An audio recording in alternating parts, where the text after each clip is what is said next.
It's a beautiful turkey. What's up, you guys? It's Susie from HeyGrillHey.com. Welcome to my backyard. Today we are testing a turkey for Todd. Testing a turkey for Todd. That's right, we're doing a spatchcock turkey. Nothing but salt, pepper, some butter, a little bit of olive oil, and we're gonna turn out a beautiful smoked spatchcock turkey. Not a ton of gimmicks or tricks, it's all about flavor. Let's do it.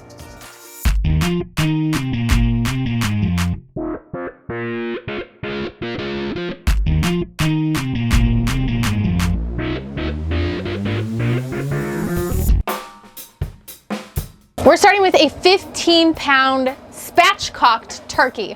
That's probably the only technical term you'll need to know to make this turkey on your smoker. I do have a full video tutorial teaching you how to do it. All you need is kitchen shears and a little bit of gumption, and you too can spatchcock a turkey. It essentially just means butterflied. We've cut out the backbone, we've laid the turkey flat. It's gonna give us more surface area for smoke, for seasoning, and all of that yummy flavor to get into the turkey meat, but it's also gonna give us a nice even cook. So the thighs and the breasts are gonna cook at the same time, very juicy, very moist.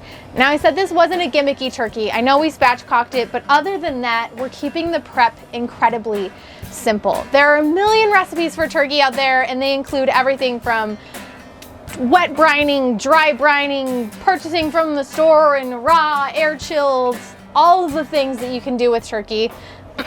And while I think those methods are awesome, I do have an amazing recipe for a brined turkey that I think is just out of this world. So if you want to step into that zone, go for it. But like I said in the intro, this is Todd's turkey. Todd loves turkey. Turn the camera around to yourself. Explain to the people what you want.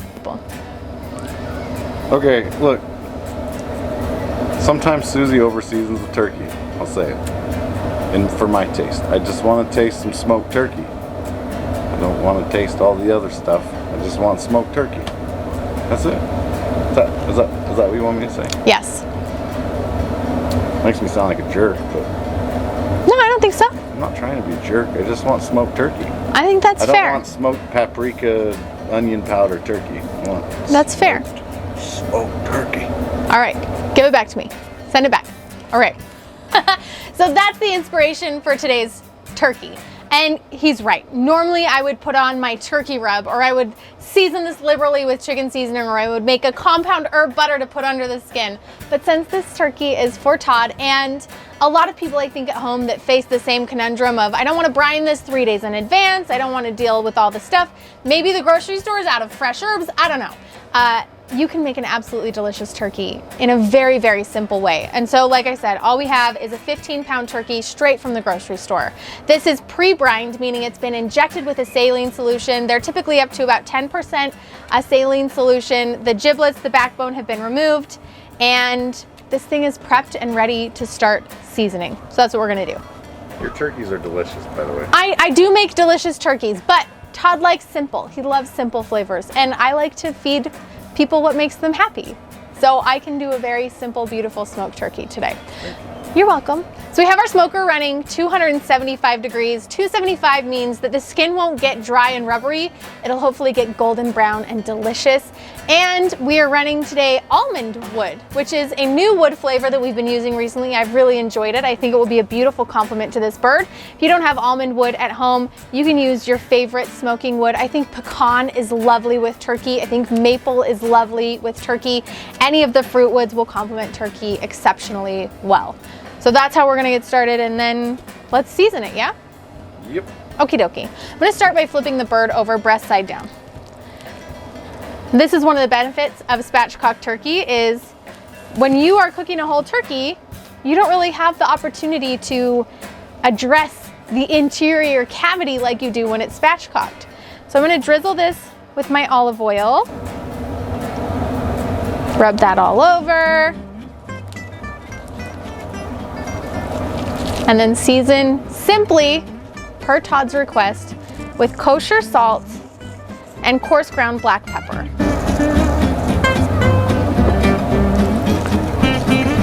Just salt and pepper, Todd. This is the choice you made. If you don't want to do salt and pepper, you can still follow this same method, and please use my turkey rub or my chicken seasoning. They're both very good. Okay, thank you. PSA from Susie. Okay. Flip the turkey over. Whoop. Sure those legs stay turned out. And then we're into this butter game. So I got a whole stick of softened butter. And butter, I feel, is very important when you're doing turkey, because turkey can be very lean, especially in the breasts, and it can get dry. So having this butter up against our turkey breast will keep it moist as it cooks slowly. Additionally, having this layer of fat underneath the skin will keep the skin from getting rubbery and leathery. It'll help all of that golden brown deliciousness happen on top of the skin and give us some great color. So we want softened butter. I'm just even softening it up a little bit more in my hands. And then we're gonna put this in under the skin right up against the turkey breast. So just use your finger, go in under the skin and create a little butter pocket. Doo-doo-doo-doo-doo. It's not a tumor.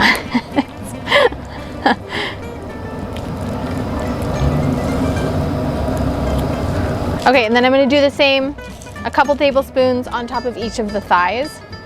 Just go in with your skin. This is where the spatchcocking part is nice, is because you get access to this thigh meat right here.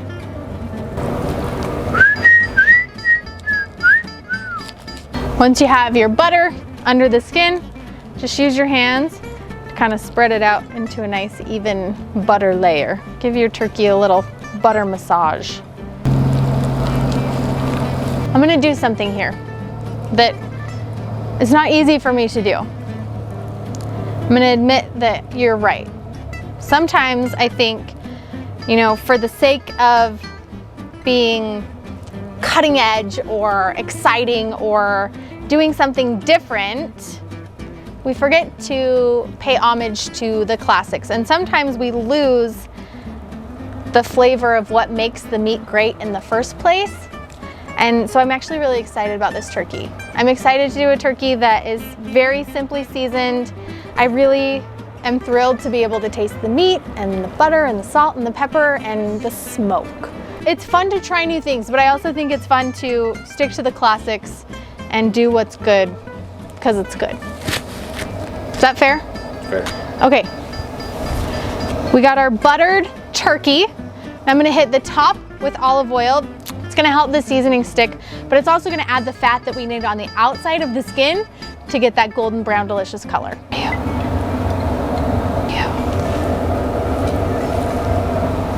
And we're gonna season the top just like we did the bottom with kosher salt and coarse black pepper.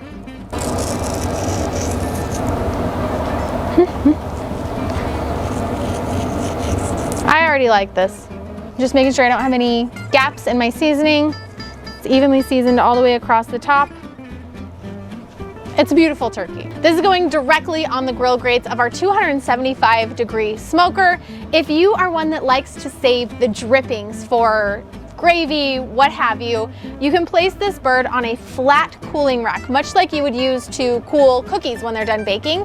Set that on top of the cookie sheet, the rimmed cookie sheet, and then put that onto the grill grates. The cookie sheet will catch any of the drippings that come off from the butter or the turkey, and the cooling rack will keep it elevated enough that you should get some good smoke flow around the entire turkey. I will say you will definitely get more smoke if you just go directly on the grill grates.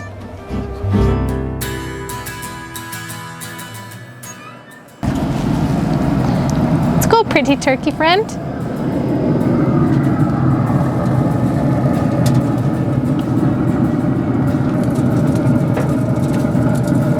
Now this turkey is gonna work great on any smoker that you can run at 275. I feel like it's perfect for the pellet smoker because it'll maintain temps really easily for me if I have other stuff going on, you know, watching kids, or if you're making Thanksgiving, you have a bunch of other stuff happening inside. This can just roll. One thing I will say, I made sure that none of the turkey was hanging over the edges of my drip tray, because turkeys, we have the butter on there, we have the olive oil on there, the skin's gonna be dripping. We don't want any of that fat to drip down the sides of our cooker. That could cause a flare up. It's no bueno. So I made sure that every piece of my turkey is inside the drip tray. Nothing's gonna be dripping off the sides. And I will say, $2.75 a 15-pound turkey. I'm estimating this will take about 4 hours. We are going to be using an internal thermometer to monitor the temperatures. We're looking for an internal temperature of 165 degrees Fahrenheit. That's the FDA recommended temp for poultry. And we're looking for that in the thickest part of the breast. So we'll come back and check it a couple times during the cook, show you how the color's progressing. All right, you guys, we're about 2.5 hours into our turkey smoke, and I told you I'd give you an update mid-cook, so come take a quick peek. We'll do a quick temperature check and then let it keep cooking. Come on. Look at that. Oh, that looks nice. Stick this into the breast right here. Looking at 140. Feeling good, and I think we're gonna be done probably in about 4 hours total. Might be a little less, so I'm gonna keep an eye on it, but looking and smelling beautiful so far. Thank you. Oh, I was talking about the turkey. I was talking about the turkey. Oh. Sorry. Smells so good out here. We are almost exactly 4 hours into our 15-pound spatchcock turkey smoke, and you guys, it's done. Okay, it's done. Come see.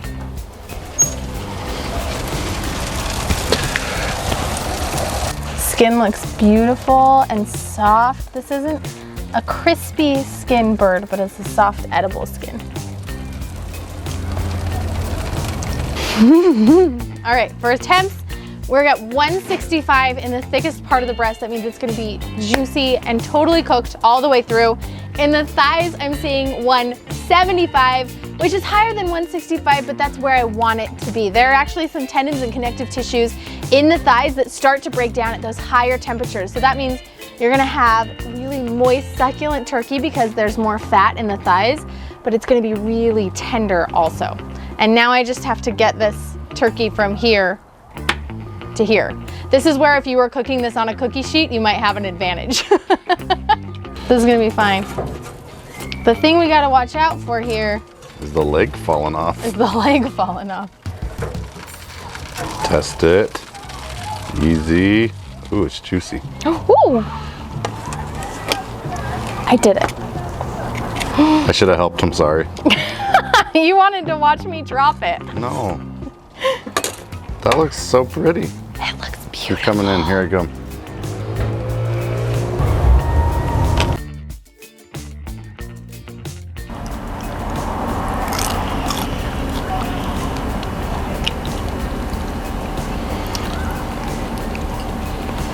Okay. I just stole some of the crunchy, smoky skin. It was real good. Come here.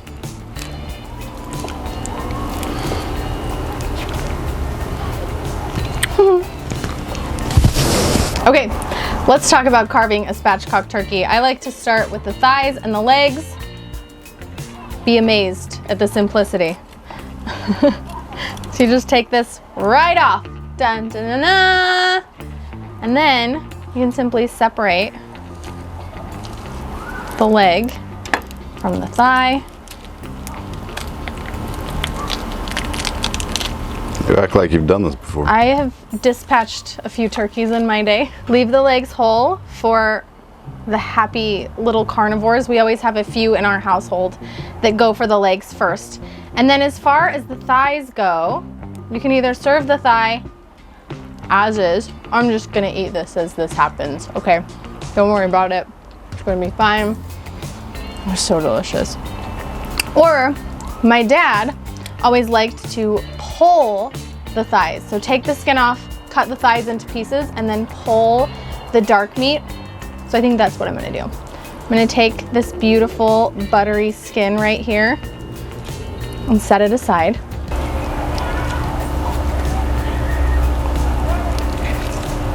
Pretty little pile of dark meat turkey. There we go.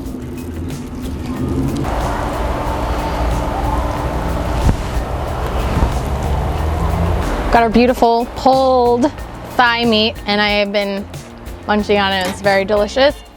Now you take our yummy buttery turkey skin, cut those into little slices, and then you mix your beautifully rendered, smoky, slightly crispy, also like bite through tender turkey skin in with your pulled dark meat. That's next level. Yum! Onto the turkey breast and the wings. I'm actually gonna take the wings off first. So I'm gonna unhook the wing, detach the flat. I know some people love to eat these turkey tips, and because we tucked it, they're not too dark to eat, but they're nice and smoky and beautiful. So make a little turkey wing pile. Look at that. Unreal. Pop the little drum off. Drumette. Is it still a drumette on a turkey? This thing is massive. This is like the same size as a chicken drumstick. That's part of the wing? Yeah, this is the little drummy on the wing. There's some great meat on there. Don't sleep on the wings, people. Let's get into the breast meat. Take your knife, run it down just along the center line until you can't anymore. And then you're gonna turn your knife about 90 degrees and just start carving along this bottom portion to get that turkey breast off of the breastbone.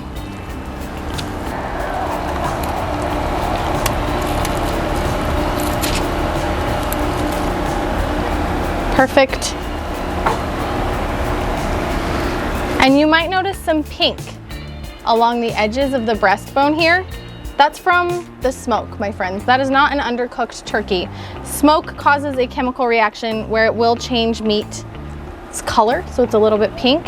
That's why we use a really accurate internal thermometer. Then we don't have to worry, we don't have to guess if our turkey's done. We're not going solely by sight. We have an accurate thermometer telling us our meat is at the right temperature, it's safe to eat, and the little bit of pink that we see is from smoke. Now that we've got our turkey breast separated from the bone, makes for very easy slicing. Just run your knife down and you can slice these pieces as thick or as thin as you like. You can go a little bit thicker here because the turkey's so tender and so moist. You don't have to do those razor paper thin slices that you need to cover with gravy.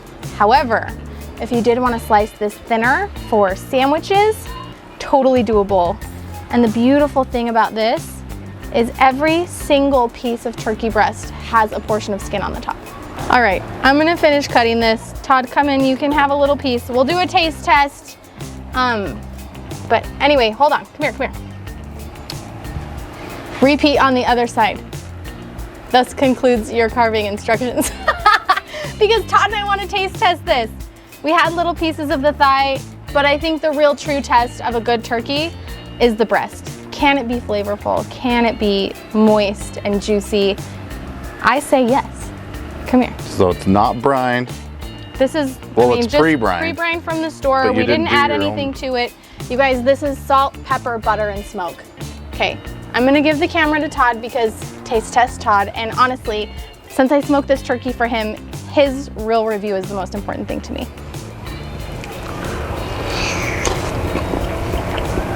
Yeah. Is that what you wanted? You can taste the smoke, taste the turkey. Is Todd happy with Todd's turkey? Salt and pepper's so good. Salt and pepper, almond wood smoke, juicy. Look at all the moisture on this cutting board, you guys. This is a juicy turkey. We got That's probably some of the best turkey breast I've ever had. Really? Yeah. Awesome.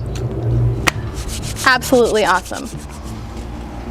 That is a perfect way to do a Thanksgiving turkey for your family without the fuss, without the excessive fancy, unnecessary. The zhuzh? The zhuzh. I love the zhuzh.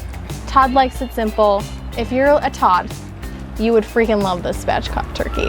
And I recommend that you give it a try. If you do, snap a photo, share it online, use the hashtag #HeyGrillHey. That way Todd and I can cheer you on your journey to becoming a backyard barbecue hero. Woo! Woo! See you guys next time.